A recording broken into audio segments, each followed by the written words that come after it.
ایک ہے کہ آپ سوشل میڈیا میں کینڈیڈیٹ بن جائیں اور ٹویٹر کے اندر ٹاپ ٹرینڈ بنائیں اور آپ کہیں گے میں بڑا فیوریٹ کینڈیڈیٹ ہوں یا میری بڑی پاپولیرٹی ہے. تو دوسرا یہ ہے کہ وہ لوگ جن کا عوام سے نچلی سطح پہ رابطہ ہے، عوام کے ساتھ ان کا ایک جینا مرنا ہے، عوام کے ساتھ ان کے دکھ سکھ میں وہ لازم و ملزوم ہے، تو وہ افراد ہم ان کو اپنی ٹیم کے اندر لے کے آئیں اور پھر ان کے ذریعے ہم عوام کے دروازے پہ دستک دیں. جو پہلا پروسیس تھا کہ ہم الیکشن کمیشن کے پاس ایز اے پارٹی رجسٹر ہوں، وہ اسی ہفتے وہ کمپلیٹ ہو جائے گا. پھر اگلا پروسیس ہے کہ ہم نشان کے لیے آگے بڑھیں، وہ بھی ہم الیکشن کمیشن کے جو بائی لاز ہیں ان کو فالو کرتے ہوئے اپنا جو ایک قانونی راستہ ہے اس پہ روا دوا ہے.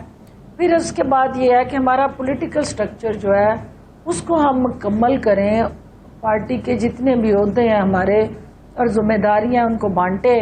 ابتدائی طور پہ ریجنل کوآرڈینیشن کمیٹیز بنائی گئی. ان ریجنل کوآرڈینیٹ جتنے ہمارے ریجنز ہیں ان کے اندر ان کمیٹیز کو قائم کر کے ان کو ٹارگٹ دیا گیا کہ وہ ڈسٹرکٹ لیول پہ کوآرڈینیشن کمیٹیاں بنائیں اور پھر الٹیمیٹلی وہ ڈسٹرکٹ لیول کی کمیٹیز جو ہیں وہ کانسٹیچوئنسی بیس پہ جا کے تو ایک نیٹ ورکنگ کریٹ کریں starting from grass root level. جو ہمارا ہوم ورک ہے وہ جاری ہے اور سیاسی لینڈسکیپ پہ ہم پرعزم ہے کہ ہم اپنی جگہ بنانے میں کامیاب ہو جائیں گے. ڈاکٹر صاحب آپ نے کہا کہ آپ الگ یعنی اپنے طور پر تنہا پارٹی الیکشن لڑے گی، ہر حلقے سے لڑے گی، پورے پاکستان سے لڑے گی، لیکن ایک خبر شائع ہوئی اور ابھی تک اس کی تردید نہیں ہوئی کہ اون چودھری صاحب جب لندن میں ملے میاں نواز شریف صاحب سے، پھر دبئی میں جا کے ملے اور کچھ اور لیڈر بھی ملے، تو ان سے سیٹ ایڈجسٹمنٹ مانگی گئی 30 نشستوں پر کہ 30 نشستوں پر آپ امیدوار کھڑے نہیں کریں گے، قومی اسمبلی کی غالباً ہوں گی. لیکن مسلم لیگ نون کا کہنا ہے کہ ہم صرف 5 نشستیں آپ کو دے سکتے ہیں. اس میں ترین صاحب کی نشست ہے، علیم خان صاحب کی نشست ہے، نعمان لنگڑیال صاحب کی نشست ہے، 1-2 نشستیں اور ہیں. تو آپ ایک ایسی پارٹی سے سیٹ ایڈجسٹمنٹ کیوں مانگ رہے ہیں جس کے خلاف آپ لوگ رہے اور اب بھی بظاہر تو یہی لگتا ہے کہ آپ کا ٹارگٹ یہی حکمران اتحاد ہے، اس کے خلاف ہی آپ الیکشن لڑنا چاہتے ہیں؟ ارشاد عارف صاحب اسی دن بلکہ اس کے چند گھنٹوں بعد جو ہے وہ میری طرف سے ٹویٹ کیا تھا اور جو انلکیلی آپ کی نظروں سے نہیں گزرا. اتفاق ہے. آپ ان کا اپنے بیٹ رپورٹر سے پوچھیں جی. جو ہمارا آئی پی پیز بیٹ رپورٹر گروپ ہے اس کے اندر بھی وہ موجود ہے اور اوور آل باقی نیشنل میڈیا میں بھی ہم نے اس کو پبلک کیا کہ جس کے اندر کیٹیگریکلی ہم نے یہ ڈینائی کیا کہ نہ کوئی سیٹ ایڈجسٹمنٹ کے لیے ہم نے کوئی نون لیگ کے ساتھ مشاورت کی ہے اور نہ کوئی کنسلٹیشن ہوئی ہے لیڈرشپ لیول پہ اور نہ ابھی تک کوئی اس حوالے سے کوئی حکمت عملی اور لائے عمل بنا ہے. بلکہ صدر P T I T V interview کے دوران کیٹیگریکلی نون لیگ کے ساتھ کسی بھی ایڈجسٹمنٹ کو انہوں نے خارج از امکان قرار دیا اور انہوں نے بار بار اس عزم کو دہرایا کہ ہم نہ تو کسی کی بی ٹیم بنیں گے اور نہ ہم کسی جماعت کا ذیلی ونگ بنیں گے. ہم ایک علیحدہ شناخت کے ساتھ اپنے نشان کے اوپر الیکشن لڑیں گے اور ہم اپنے وجود سے جتنے بھی سیٹیں نکال سکے جو میکسیمم ہماری اسٹرینتھ ہوگی وہ ہم اپنی علیحدہ پہچان کے ساتھ پارلیمنٹ کا حصہ بنیں گے. تو یہ جان بوجھ کے ایک تاثر بنایا جا رہا ہے اور یہ اس میں پی ایم ایل این کا بڑا اہم رول ہے. کیونکہ پی ایم ایل این یہ چاہتی ہے یا وہ جماعتیں جو پی ڈی ایم کا حصہ ہیں کہ آئی پی پی کو کنٹراورشل کیا جائے اور آئی پی پی کے حوالے سے منفی پروپیگنڈا کر کے عوام میں ابہام پیدا کیا جائے. دیکھیے جو حکومت کے اندر جماعتیں ہیں اگر وہ ڈیلیور کر رہی ہوں، اگر وہ عوام کے مسائل کا تدارک کرتی اور نچلی سطح پہ عوام میں ان کی پذیرائی ہوتی تو پھر نئی جماعت بنانے کی ضرورت پیش نہ آتی. 9 مئی کے بعد جو پاکستان کی سیاست ہے اس کے ڈائنامکس بدل گئے ہیں. پاکستان کی جو سیاست ہے اس کے اندر نئی جماعت کا وجود جو ہے اس کی گنجائش پیدا ہوئی ہے. تو لہٰذا ہمیں محنت کر کے ایک بہت زیادہ اسٹرگل کر کے ہم نے اس اسپیس کو، اس ویکیوم کو آکوپائی کرنا ہے. تو یہ ہمارا امتحان ہے اور انشاءاللہ ہم اس امتحان میں شروع ہوں گے. تو یہ آپ سمجھتے ہیں کہ یہ پروپیگنڈا جو اچھا ڈاکٹر صاحب یہ بتائیے گا اون چودھری صاحب نے سپریم کورٹ میں درخواست دی کہ پی ٹی آئی پہ پابندی لگا دی جائے. کسی بھی جماعت پہ پابندی کا ایک طریقہ کار تو موجود ہے، تو یہ supreme court direct P T I پہ کیسے پابندی لگا سکتا ہے اور اس پریکٹس کا مقصد کیا ہے؟ دیکھیں اون جج صاحب کی یہ ذاتی حیثیت میں اپلیکیشن ہے اور یقیناً ان کی جو سوچ اور ایفرٹ ہے وہ پاکستان کے اندر جو پاکستان کا وجود ہے اس کو 9 مئی کو جو ایک کینسر زدہ کرنے کی کوشش کی گئی اور وہ 9 مئی کے واقعات کے ساتھ جڑا جو ایک ارتھ کو ایک سونامی لے کے آئی اور الٹیمیٹلی پاکستان کے وجود کو زخمی کیا، پاکستان کے نظریے کو تار تار کیا، پاکستان کی احساس اور سلامتی پہ حملہ کیا. ڈاکٹر صاحب یہ آپ نے فرمایا کہ مسلم لیگ نون پروپیگنڈا ہمارے خلاف کر رہی ہے. مسلم لیگ نون آپ سے خوفزدہ ہے پنجاب میں؟ آپ سمجھتی ہیں کہ مسلم لیگ نے چونکہ ڈیلیور نہیں کیا تو وہ سمجھتے ہیں کہ ان کی جگہ پہ اور پی ٹی آئی کی جگہ بھی آپ لے رہے ہیں اور مسلم لیگ نون کو بھی اس پنجاب میں آپ سے خطرہ محسوس ہو رہا ہے؟ نہیں ایسا نہیں. دیکھیں جو بھی پولیٹیکل فورسز ہوتی ہیں جی وہ پولیٹیکل فورسز جو ہیں وہ کوشش کرتی ہیں کہ اس پولیٹیکل سپیس کو ہر حال میں آکوپائی کریں. جی جو سپیس جو ہے ان کو نظر آ رہی ہے کہ آئی پی پی شیئر کرنے جا رہی ہے تو ان کو اس میں مسائل آ رہے ہیں. وہ یہ چاہتے ہیں کہ ایسا تاثر قائم کیا جائے، ایسا بیانیہ بنایا جائے، ایسے حالات پیدا کیے جائیں اور ایسا تاثر دیا جائے میڈیا میں اور پبلک میں کہ کوئی بات نہیں یہ نئی جماعت بنی ہے تو یہ ہمارے ہی ساتھ کام کرے گی اور ہم ایک ہی ہیں اور ہماری آشیرواد ان کو حاصل ہے اور ہم ان کے ساتھ سیٹ ایڈجسٹمنٹ کریں گے، تاکہ جو ان کے کارنامے ہیں یا ان کی عوام کے اندر جو نفرت ہے، جو عوام کے اندر ڈیلیور نہ کرنے کی وجہ سے بے چینی ہے، اضطراب ہے، وہ اپنے حصے کا وہ سارا بیگیج ہمارے کندھوں پہ بھی ڈالنا چاہتے ہیں. تو ہم اس کشتی میں کیوں بیٹھیں گے جس کے اندر پہلے اتنے سوراخ ہوئے ہیں اور ہم کون دانشور ہوگا سیاسی محاذ پہ وہ کھلاڑی کے جو اس کشتی کے اندر جا بیٹھے گا جس کا اپنے پہلے بہت بوجھ ہے اور جس کے ڈوبنے کے سیاسی مجدار میں چانسز زیادہ ہے. تو ہم اس کشتی میں تو کسی صورت بھی نہیں بیٹھیں گے اور ہماری آزادانہ حیثیت اور وجود ہماری کامیابی کی کنجی ہوگا. بہت شکریہ. ایک بریک کے بعد بات کرتے ہیں، کچھ آئی ایم ایف سے متعلق بات کریں گے، پاکستان کی معیشت سے متعلق بات کریں گے. ہمارے ساتھ رہیے.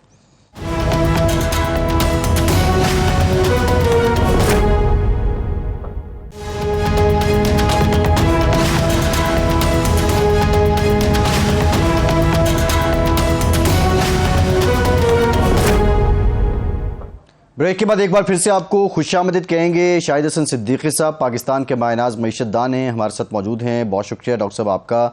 یہ بتائیے گا $3 ارب موصول ہو گئے ہیں، وزیر خزانہ نے تصدیق کر دی ہے. 2 ارب سعودی عرب، 1 ارب UAE نے دیے ہیں.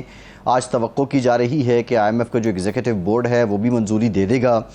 سوال ہمارا یہ ہے کہ یہ 9 مہینے کا سٹینڈ بائی پلان ہے، لیکن اگلے 4 مہینے میں یہ حکومت ہو یا نگراں حکومت ہو، کیا ہم ان لوگوں کو، انویسٹرز کو، کاروباری لوگوں کو اتنا انکریج پائیں گے کہ ہمارے پاس کچھ اپنے انویسٹمنٹ یہاں پہ آ جائے یا ہماری ایکسپورٹس بڑھ جائیں تاکہ زر مبادلہ کے جو ذخائر ہیں ان میں کوئی انڈیجنس موو آ جائے؟ بہت شکریہ. بڑا عام نقطہ آپ نے اٹھایا ہے. دیکھیے یہ جو آئی ایم ایف کا پروگرام ہے یہ وسط اپریل 2024 تک جو انتظام ہوا ہے، انڈرسٹینڈنگ ہوئی ہے، جس میں آئی ایم ایف بھی شامل ہے، امریکہ بھی شامل ہے، کہ اس وقت تک جب اگلی حکومت آئے اور وہ دسمبر میں بڑی رقم کے قرضے کے لیے اپلائی کرے اور اس کو ممکنہ طور پر 4 مہینے لگیں گے، اس وقت تک پاکستان کو ڈیفالٹ نہ کرنے دیا جائے. الا یہ کہ پاکستان کوئی خود بڑی غلطی نہ کرے. اس کا مقصد قطعی یہ نہیں ہے کہ معیشت کو بحال کیا جائے, اس کا مقصد قطعی یہ نہیں ہے کہ عوام کو کوئی سہولیات دی جائیں, اس کا مقصد قطعی یہ نہیں ہے کہ طاقتور طبقوں کو جو مراعات دی جا رہی ہیں وہ واپس لی جائیں, یا معیشت کو ایسا بحال کر دی جائے جس سے کہ سرمایہ کاری بڑھے, بچتوں کی شرح بڑھے. ایسا کچھ نہیں ہے. صرف ہمیں اس وقت تک تیرتے رکھنا ہے جب تک کہ اگلا قرضہ سخت ترین معاشی اور سیاسی شرائط پر ملے. یہ بالکل ایک واضح انڈرسٹینڈنگ ہے, کیونکہ وہ اب جو کوشش یہی ہے کہ پاکستان کے گرد جو گھیرا تنگ کیا جائے اس میں بے شک کچھ مزید وقت دے دیں, لیکن وہ اتنا سخت ہو کہ اگر ہم خود آج اصلاح کی کوشش نہیں کرتے, قانون سازی نہیں کرتے, تو اس وقت پھر بڑا مشکل یا تقریباً ناممکن ہو جائے گا. معیشت کو بچانا یا قومی سلامتی کو بچانا, یہی نئی سر جنگ ہے, یہی جو ہے نیو گریٹ گیم ہے, اور یہی ملکی اشرافیہ اور بیرونی اشرافیہ کا گٹھ جوڑ ہے. بالکل واضح ہوں میں آپ کے سوال کے جواب میں. اچھا ڈاکٹر صاحب, جو ہمارا نیا بجٹ آیا اس میں کوشش کی گئی, جو دعویٰ ہوا کہ جی ہم ٹیکس بیس بھی بڑھا رہے ہیں, نئے ٹیکس بھی لگا رہے ہیں, سبسڈیز بھی ودرا کر رہے ہیں, اور وہ جو ناصر محمود کھوسہ والی کمیٹی تھی اس کی روشنی میں ہم اشرافیہ اور حکمران طبقے کی مراعات بھی کم کر رہے ہیں. تو آپ سمجھتے ہیں کہ یہ صحیح سمت میں ایک قدم نہیں ہے, اور بجٹ کے بعد جب اس پر عمل ہوتا ہے تو اس بحران سے ہم نکل پائیں گے جو جس کا ذکر آپ کر رہے ہیں؟ میرے خیال سے یہ بجٹ اسی مقصد کے تحت ہے کہ پاکستان IMF کے چنگل میں پھنسا رہے. اس میں کوئی شبے کی کوئی گنجائش نہیں ہے. پہلی بات تو میں نے آپ کو شاید پہلے بھی عرض کیا تھا کہ یہ جو بجٹ آیا ہے اس میں 1000 ارب روپیہ کا جھٹکا لگ چکا ہے, کیونکہ کہا گیا تھا صوبوں کو کہ آپ 650 ارب کا فاضل دیں, جو پیسہ آپ کو NFC ایوارڈ سے ملے وہ خرچ نہ کریں. 650 ارب انہوں نے سارے کا دے دیا, سب نے, سندھ نے بھی دیا, پنجاب نے بھی دیا, جہاں سندھ میں ان کی اپنی حکومت ہے جو شامل ہے. تو 1000 ارب کا تو جھٹکا لگ چکا. مگر جو یہ تو اس میں کوئی شبے کی بات ہی نہیں ہے. مگر دوسری بات یہ ہے کہ 7000 جو بھی آپ 7400 ارب روپیہ آپ نے رکھا ہے ڈیٹ سروسنگ کے لیے, تو جو وفاق کے پاس پیسہ ہے FBR کا, اس میں NFC ایوارڈ کا حصہ ملنے کے بعد 6900 ارب بچتے ہیں, یعنی 500 ارب کی شارٹ فال ہے. اور ابھی تو آپ پورا ملک چلانا ہے, ترقیاتی اخراجات ہیں, تعلیم, صحت ہے, تنخواہیں ہیں, سب کچھ ہے. تو یہ بجٹ تو ہے ہی نہیں. یہ تو بجٹ آپ دیکھیں گے کہ اس میں جو ہے بہت بڑے پیمانے پر جو ہے وہ چینجز آئیں گی, اور یہ اہداف سے بہت کہیں آگے نکل جائے گا. اس لیے کہ 2-3 جو میں نے آپ کو اعداد و شمار دیے, یہ 500 بچتے ہیں آپ کے پاس جو ہے وہ خسارے کا, اور 1000 کا جھٹکا, تو 1500 کا ارب تو یہی جھٹکا لگ گیا.